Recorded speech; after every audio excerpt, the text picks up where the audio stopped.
Hi guys, it's Gino. And Bill. And this is your Hollywood Life Flicks Fix, and we need to talk about the new movie, Pacific Rim. It's the story of alien monsters who come to Earth to destroy it, and the human-built robots who are there to save it. Bill, what did you think? I thought it was the Citizen Kane of big robot and monster movies. I thought it was great. I give it 5 stars.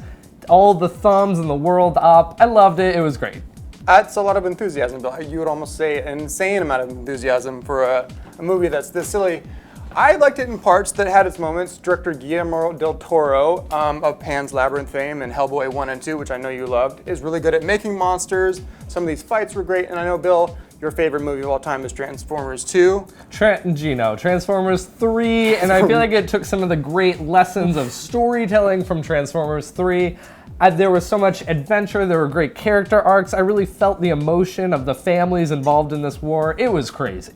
For more critical viewers, let me just say that a couple things are a little bit weak out in this movie. Charlie Hunnam from Sons of Anarchy is a really flat leading man. I didn't think he brought much charisma to the role. And then Rinko Kikuchi, a Japanese actress who's the female lead, is really flat. There wasn't any romance in the movie. She barely speaks English. She's definitely thrown in there for the foreign audiences. She's borderline terrible. I think you're on, but I'd like to say that the true shining stars of this movie are the robots and the monsters. They're just duking it out. They are three-dimensional, even if the humans are not. There's a lot of depth to their, like, how they look. The CGI is great. Did you agree on that point at least? Definitely want to see this movie if you can drag your kids to it in 3D. We saw it in 3D, and I thought the 3D was actually pretty good, and the CG in this is really strong. And if CG is not good in a movie like this, obviously skip it. On the other hand, if you love big, fun movies and having a great afternoon in the cinema, don't listen to Grumpy over here and go see Pacific Rim for sure.